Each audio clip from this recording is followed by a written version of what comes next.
मुझे यकीन है कि आप तमाम लोगों का यहाँ पर हज़ारों की तादाद में जमा होना इस बात का पैगाम देती है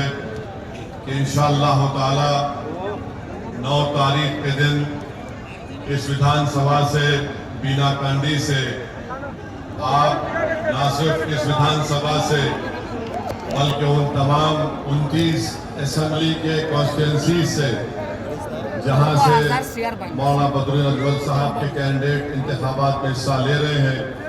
इंशाअल्लाह ताला वहां पर भारी अक्सरियत से तमाम 29 उम्मीदवार मेरे अजीज दोस्तों और बुजुर्गों, मैं आसाम के लिए नया नहीं हूँ। 2012 में जब BTDA के इलाके में वहशतनाक और हौलनाक वाक़यात हुए थे, उस वक्त मैं यहाँ पर आया था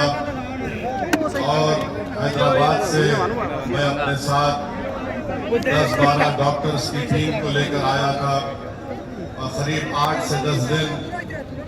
मैं और हमारे डॉक्टर्स, जिसकी क़ियादत हमारे मरहूम समधी डॉक्टर मजहर अली खां कर रहे थे, और रमज़ान का मुबारक महीना था, हमको आपकी खिदमत करने का मौका मिला। बहुत से रिलीफ कैंप को जाकर वहाँ पर उनकी मदद करने का अल्लाह ने मौका था फरमाया था, और मैं उस वक्त देख लिया था कि किस तरीके से मौलाना बदरुद्दीन अजमल साहब, उनकी पार्टी, उनके तमाम दोस्त अहबाब इस जिम्मेदारी से काम कर रहे थे। अब मैं यहाँ पर दोबारा आसाम को आया हूँ और मेरे आने का मकसद सिर्फ एक ही है, मैं अपनी ज़ात के लिए नहीं आया हूँ, ना ही मैं यहाँ पर अपनी पार्टी के उम्मीदवारों के वोट मांगने के लिए आया हूँ। मैं यहाँ पर अगर आया हूँ तो सिर्फ इसीलिए आया हूँ कि मेरा मानना ये है कि भारत में खास तौर से मुस्लिम अक़लियत, दलित और आदिवासियों को अगर उनको उनका हक मिलना है और अगर वो इंसाफ चाहते हैं, वो अगर जिल्लत और रुसवाई से बचना चाहते हैं, तो उनको अपनी एक सियासी लीडरशिप को मजबूत बनाना पड़ेगा। मैं इसलिए भी आया हूँ कि पिछले कई साल से मैं इस बात को देख रहा हूँ, महसूस भी कर रहा हूँ, खून का घूंट भी पीता हूँ, आंख से बार वक्त आंसू भी निकल जाते जब आसाम में मियाँ लोगों पर जुल्म की दास्तानें देखता हूँ, पढ़ता हूँ। और तीसरी बात यह है कि मैंने हमारे बड़े भाई मौलाना बदरुद्दीन अजमल साहब का बयान सुना कि उन्होंने कहा कि असद भाई आप आओ, आकर यहाँ पर हमारी मदद करो आप। तो मेरे भाई, ईमान का तकाजा ये होता है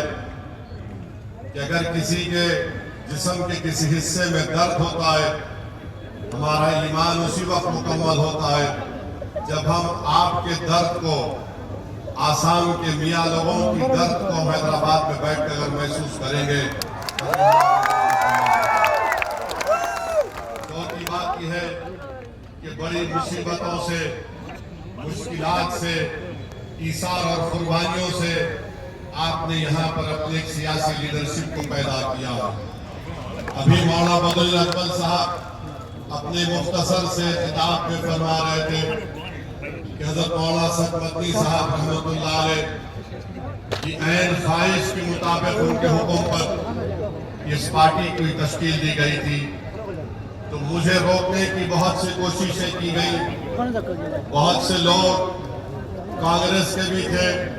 जो मुझसे कह रहे थे कि ओवैसी साहब मत जाओ, आपको जाने की जरूरत नहीं है, खुला ऐसा है। बहरहाल अपने किस्से कहानियां सुना रहे थे, बात कह रहे थे कि आप इलेक्शन के बाद जाओ। मैं ईमानदारी से आपसे कह रहा हूँ कि मैंने मदीने शरीफ में रमजान के महीने में